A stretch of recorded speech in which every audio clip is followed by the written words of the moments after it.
मोदी को आप सुन रहे थे। क्लाइमेट चेंज समिट जो कि इस वक्त दुबई में हो रहा है। याद होगा आपको साल 2021 भी जब समिट में हिस्सा लेने के लिए प्रधानमंत्री नरेंद्र मोदी पहुंचे थे, और इस बार की भी ये सबसे खास तस्वीर, यानी कि पिछले 3 सालों में प्रधानमंत्री नरेंद्र मोदी क्लाइमेट चेंज पर 2 बार शिरकत यहां पर कर चुके हैं।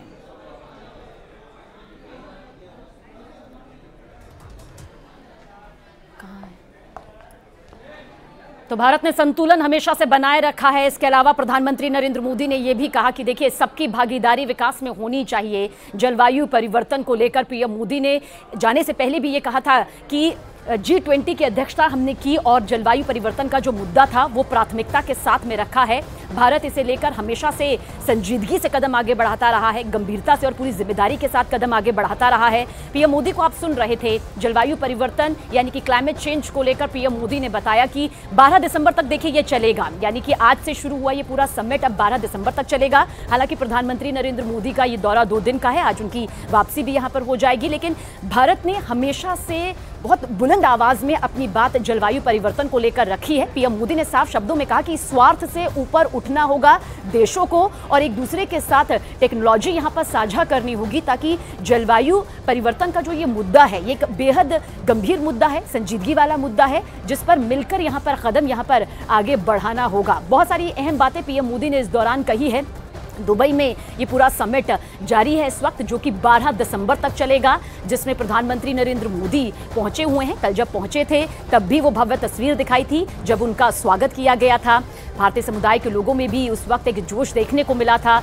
जलवायु परिवर्तन का मुद्दा भारत के लिए हमेशा से प्राथमिकता के तौर पर रहा है, और यही वजह है कि जो तस्वीर इस वक्त आप देख रहे हैं वो तस्वीर आज की, यानी कि ये बताने के लिए काफी कि पिछले 3 सालों में भारत ने इस मुद्दे को कितनी गंभीरता के साथ न सिर्फ उठाया है, बल्कि इसमें अपनी हिस्सेदारी, अपनी भागीदारी भी यहाँ पर पूर्ण रूप से निभाई है। और यही वजह है कि दूसरी बार शिरकत प्रधानमंत्री नरेंद्र मोदी ने यहाँ पर की है, हिस्सा पीएम मोदी ने यहाँ पर लिया है। साल 2021 में ग्लासगो में हुआ था ये समिट 26, जब प्रधानमंत्री नरेंद्र मोदी उस दौरान भी शिरकत करने के लिए पहुंचे थे। और ये जो तस्वीर इस वक्त आप देख रहे हैं, जब पीएम मोदी ने विदेशी जमीन दुबई पर कदम रखा, गर्मजोशी के साथ उनका स्वागत किया गया, और उसके बाद भारतीय समुदाय के लोगों में भी जो उनका इंतजार कर रहे थे उस वक्त भी एक अलग ही खुशी, जो कि हर बार देखने को मिलती है, ठीक वैसी ही खुशी देखने को यहाँ पर मिली। पर इतना तय है कि जलवायु परिवर्तन यानी कि क्लाइमेट चेंज का मुद्दा जब भी आता है, एक लंबी रिसर्च अब तक होती आई है, कई डरावने रिसर्च भी सामने आए हैं जो ये बताते हैं कि एकजुटता के साथ, बेहद गंभीरता के साथ इस मुद्दे को न सिर्फ उठाना होगा, बल्कि मिलकर ही इस मुद्दे का एक परमानेंट सॉल्यूशन, क्योंकि एक तरफ हम विकास की राह में आगे बढ़ते जा रहे हैं, विकसित देश और खुद को विकसित कर रहे हैं, विकासशील देश जो हैं वो कदम दर कदम आगे बढ़ा रहे हैं। लेकिन जो बहुत अहम बात पीएम मोदी ने यहाँ पर कही है कि स्वार्थ से हटकर सोचना होगा।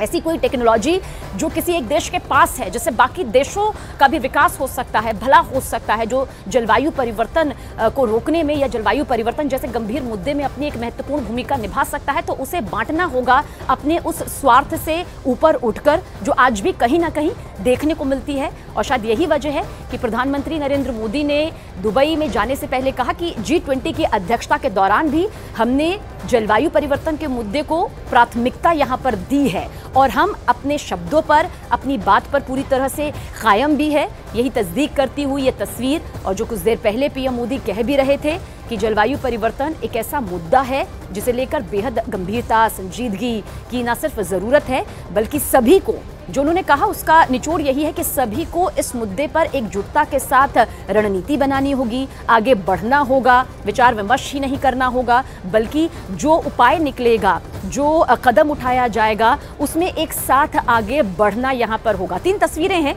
पीएम मोदी का, देखिए किस तरह से स्वागत किया गया। ये स्वागत यहाँ पर उनका हुआ, अभिनंदन और अभिवादन स्वीकारते हुए, लेते हुए प्रधानमंत्री नरेंद्र मोदी, और उसके बाद COP28 में प्रधानमंत्री नरेंद्र मोदी क्लाइमेट चेंज पर जो चर्चा हुई। भारत में विश्व की 17% आबादी होने के बावजूद, 17% आबादी होने के बावजूद ग्लोबल कार्बन एमिशंस में हमारी हिस्सेदारी ओनली 4% से भी कम है। भारत विश्व की उन कुछ इकोनॉमीज में से एक है जो एनडीसी टारगेट्स को पूरा करने की राह पर है।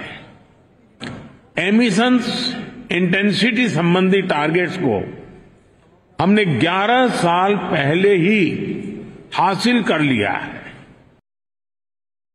भारत में विश्व की 17% आबादी होने के बावजूद 17% आबादी होने के बावजूद ग्लोबल कार्बन एमिशंस में हमारी हिस्सेदारी ओनली 4% से भी कम है। भारत विश्व की उन कुछ इकोनॉमीज में से एक है जो एनडीसी टारगेट्स को पूरा करने की राह पर है।